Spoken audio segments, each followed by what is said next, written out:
शरण्याय नमः। ॐ करुणारससिन्धवे नमः। ॐ असमानबलाय नमः।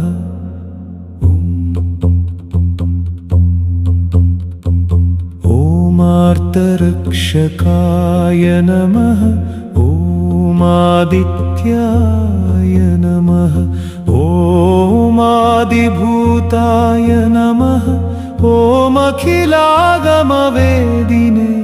नमः। ॐ अच्युताय नमः। ॐ अखिलज्ञाय नमः। ॐ अनन्ताय नमः। ईनाय नमः। विश्वरूपाय नमः। ॐ इज्जाय नमः। ॐ इन्द्राय नमः। ॐ भानवे नमः। ॐ इन्दिरामन्दिराप्ताय नमः। ॐ वन्दनीयाय नमः। ॐ ईशाय नमः। ॐ सुप्रसन्नाय नमः। ॐ सुशीलाय नमः। ॐ सुवर्चसे नमः। ॐ वसुप्रदाय नमः। ॐ वसवे नमः। ॐ वासुदेवाय नमः। ॐ उज्ज्वलाय नमः। ॐ उग्ररूपाय नमः। ॐ ऊर्ध्वगाय नमः। ॐ विवस्वते नमः। ॐ उद्यत्किरणजालाय नमः। ॐ हृषीकेशाय नमः। ऊर्जस्वलाय नमः। ॐ वीराय नमः। ॐ निर्जराय नमः। ॐ जयाय नमः। ॐ ऊर्ध्वया भवरूपयुक्तसारथये नमः। ॐ ऋषिवन्द्याय नमः। ॐ ऋग्घन्त्रे नमः। ॐ वृक्षचक्रचराय नमः। ॐ ऋजुस्वभावचित्ताय नमः। ॐ नित्यस्तुत्याय नमः। ॐ अत्रिकावर्णरूपाय नमः। ॐ उज्ज्वलतेजसे नमः। ॐ कत्तमित्राय नमः। ॐ पुष्कराक्षाय नमः। ॐ लुप्तदन्ताय नमः। ॐ शान्ताय नमः। ॐ कान्तिदाय नमः। ॐ घनाय नमः। ॐ कनकभूषाय नमः।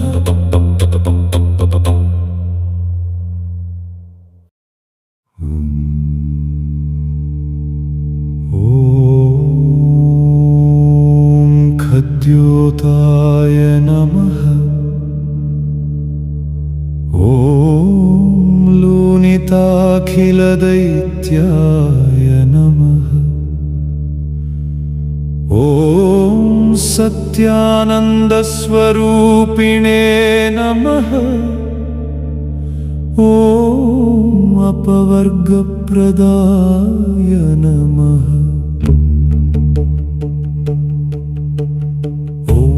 आर्तशरण्याय नमः।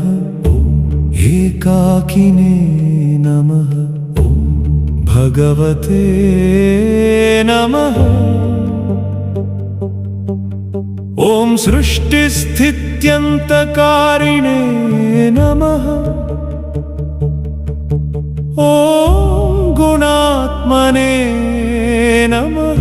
ॐ गृणिभृते नमः। ॐ बृहते नमः। ॐ ब्रह्मणे नमः। ॐ ऐश्वर्यदाय नमः। ॐ शर्वाय नमः। ॐ हरिदस्वाय नमः। ॐ शौर्ये नमः। ॐ दशदिक्सम्प्रकाशाय नमः। ॐ भक्तवश्याय नमः। ॐ ओजस्कराय नमः। जैने नमः। ॐ जगदानन्दहेतवे नमः। ॐ जन्ममृत्युजराव्याधिवर्जिताय नमः। ॐ उच्चस्थानसमारूढरथस्थाय नमः। ॐ असुरारये नमः। ॐ कमनीयकराय नमः। ॐ अब्जवल्लभाय नमः। ॐ अन्तर्बहिःप्रकाशाय नमः। ॐ अचिन्त्याय नमः। ॐ आत्मरूपिणे नमः। ॐ अच्युताय नमः। ॐ अमरेशाय नमः। ॐ परस्मै ज्योतिषे नमः। ॐ अहस्कराय नमः। ॐ रवये नमः। ॐ हरये नमः। ॐ परमात्मने नमः। ॐ करुणाय नमः। ॐ वरेण्याय नमः। ॐ ग्रहाणां पतये नमः। ॐ भास्कराय नमः। ॐ आदिमध्यान्तरहिताय नमः। ॐ सौख्यप्रदाय नमः। ॐ सकलजगदां पतये नमः। ॐ सूर्याय नमः। ॐ कवये नमः। ॐ नारायणाय नमः। ॐ परेशाय नमः। ॐ तेजोरूपाय नमः। ॐ श्रीं हिरण्यगर्भाय नमः। ॐ ह्रीं सम्पत्कराय नमः। ॐ ऐं इष्टार्थदाय नमः। ॐ अनुप्रसन्नाय नमः। ॐ श्रीमते नमः। ॐ श्रेयसे नमः। ॐ भक्तकोटिसौख्यप्रदायिने नमः। ॐ निखिलागमवेद्याय नमः। ॐ नित्यानन्दाय नमः। ॐ श्रीसूर्यनारायणाय नमः। सूर्य अष्टोत्तरशतनामावली।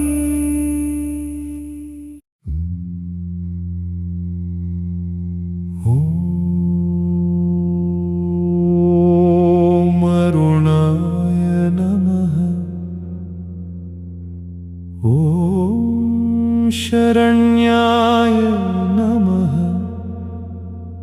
ॐ करुणारससिन्धवे नमः। ॐ असमानबलाय नमः।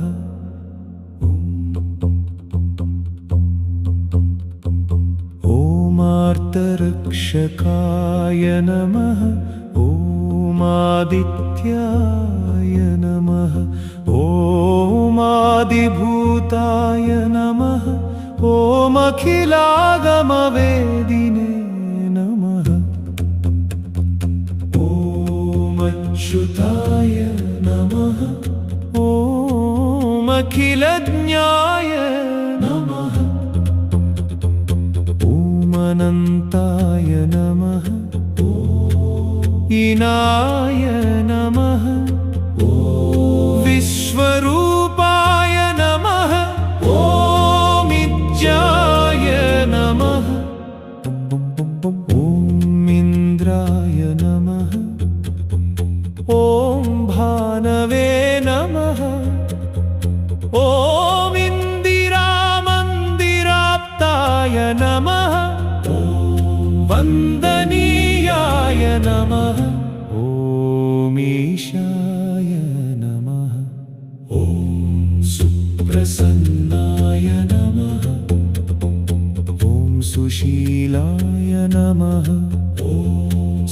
सुवर्चसे नमः ॐ वसुप्रदाय नमः ॐ वसवे नमः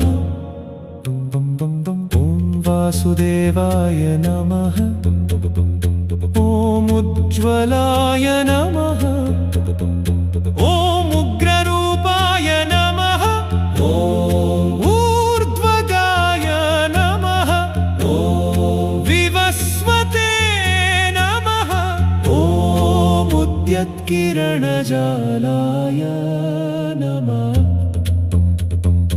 ॐ हृषीकेशाय नमः ऊर्जस्वलाय नमः ॐ वीराय नमः ॐ निर्जराय नमः ॐ जयाय नमः ॐ ऊरुद्वया भवरूपयुक्तसारथये नमः ॐ ऋषिवन्द्याय नमः ॐ ऋग्घन्त्रे नमः ॐ वृक्षचक्रचराय नमः ॐ ऋजुस्वभावचित्ताय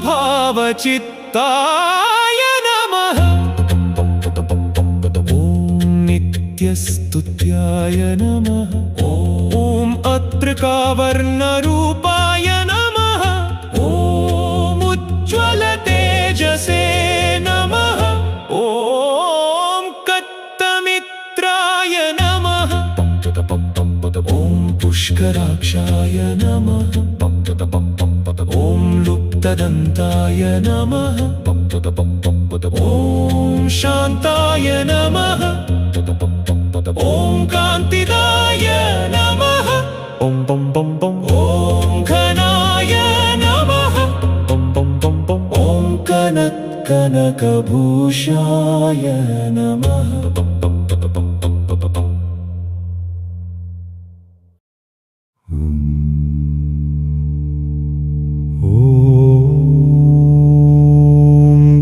खद्योताय नमः ॐ लूनिताखिलदैत्याय नमः ॐ सत्यानन्दस्वरूपिणे नमः ॐ अपवर्गप्रदाय नमः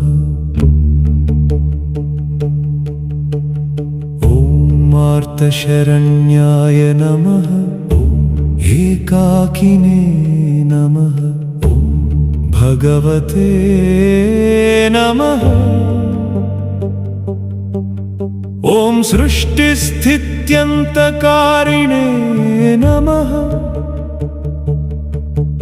ॐ गुणात्मने नमः ॐ गृणिभृते नमः बृहते नमः ॐ ब्रह्मणे नमः ॐ ऐश्वर्यदाय नमः ॐ शर्वाय नमः ॐ हरिदस्वाय नमः ॐ शौर्ये नमः ॐ दशदिक्सम्प्रकाशाय नमः भक्तवश्याय नमः ओजस्कराय नमः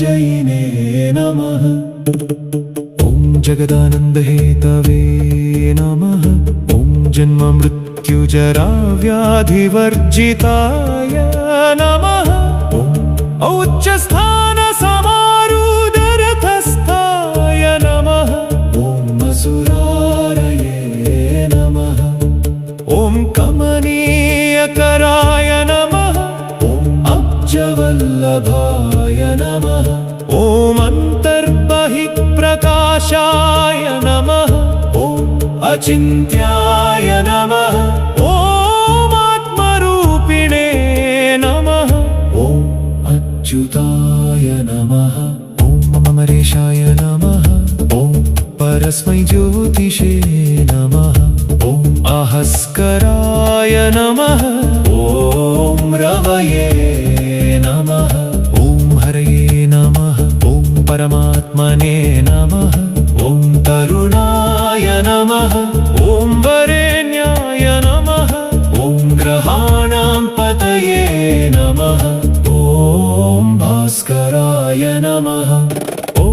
आदिमध्यान्तरहिताय नमः सौख्यप्रदाय नमः सकलजगदाम्पतये नमः सूर्याय नमः कवये नमः नारायणाय नमः परेशाय नमः तेजोरूपाय नमः श्रीं हिरण्यगर्भाय नमः ह्रीं सम्पत्कराय नमः ऐं इष्टार्थदाय नमः अनुप्रसन्नाय नमः श्रीमते नमः श्रेयसे नमः भक्तकोटिसौख्यप्रदायिने नमः निखिलागमवेद्याय नमः नित्यानन्दाय नमः श्री सूर्यनारायणाय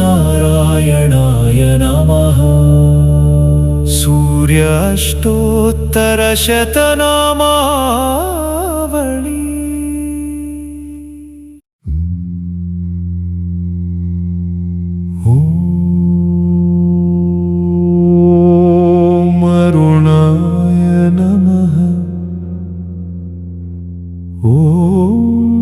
शरण्याय नमः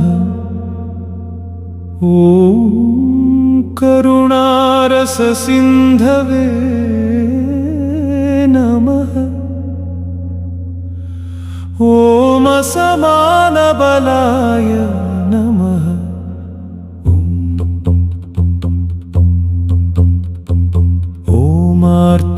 आर्तरक्षकाय नमः आदित्याय नमः आदिभूताय नमः अखिलागमवेदिने नमः अच्युताय नमः अखिलज्ञाय नमः अनन्ताय नमः ईनाय नमः विश्वरूपाय नमः इज्जाय नमः इन्द्राय नमः भानवे नमः इन्दिरामन्दिराप्ताय नमः वन्दनीयाय नमः ईशाय नमः सुप्रसन्नाय नमः सुशीलाय नमः सुवर्चसे नमः वसुप्रदाय नमः वसवे नमः वासुदेवाय नमः उज्ज्वलाय नमः उग्ररूपाय नमः ऊर्ध्वगाय नमः विवस्वते नमः उद्यत्किरणजालाय नमः ऋषिकेशाय नमः ऊर्जस्वलाय नमः वीराय नमः निर्जराय नमः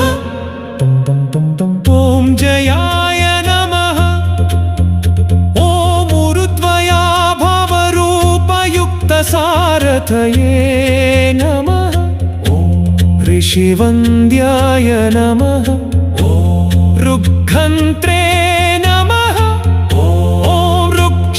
वृक्षचक्रचराय नमः ऋजुस्वभावचित्ताय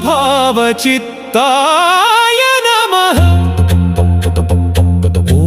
नित्यस्तुत्याय नमः अत्रिकावर्णरूपाय नमः उज्ज्वलतेजसे नमः कत्तमित्राय नमः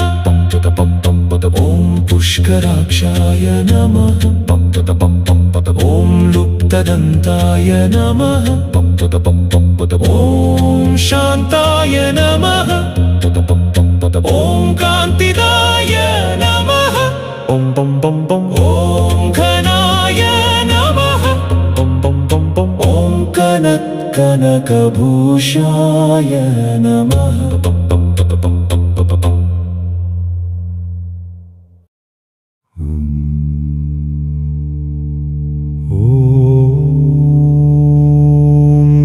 खद्योताय नमः ॐ लूनिताखिलदैत्याय नमः ॐ सत्यानन्दस्वरूपिणे नमः ॐ अपवर्गप्रदाय नमः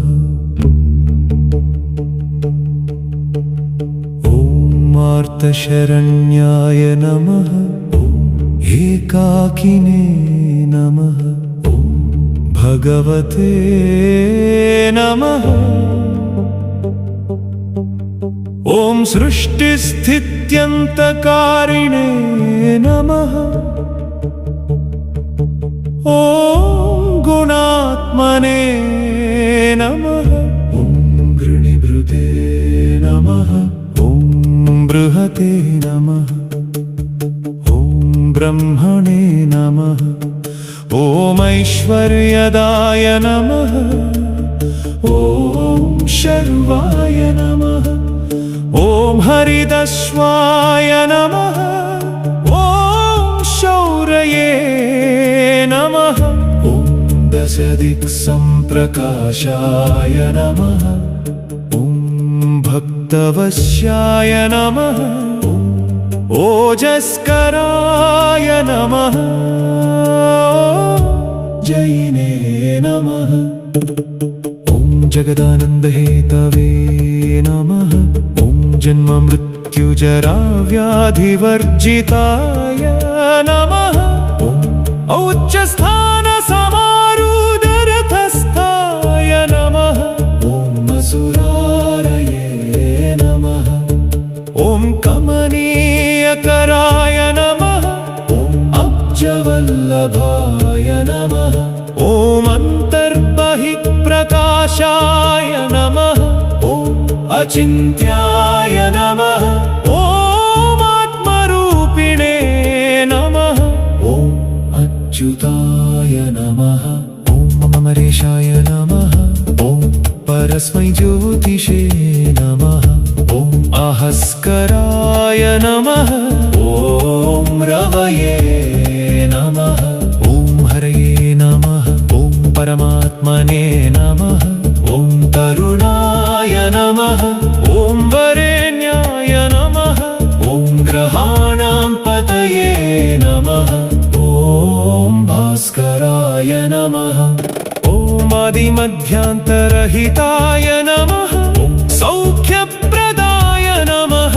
ॐ सकलजगदां पतये नमः ॐ सूर्याय नमः ॐ कवये नमः ॐ नारायणाय नमः ॐ परेशाय नमः ॐ तेजोरूपाय नमः ॐ श्रीं हिरण्यगर्भाय नमः ॐ ह्रीं सम्पत्कराय नमः ॐ ऐं इष्टार्थदाय नमः ॐ अनुप्रसन्नाय नमः ॐ श्रीमते नमः ॐ श्रेयसे नमः ॐ भक्तकोटिसौख्यप्रदायिने नमः ॐ निखिलागमवेद्याय नमः ॐ नित्यानन्दाय नमः ॐ श्रीसूर्यनारायणाय नमः सूर्याष्टोत्तरशतनामा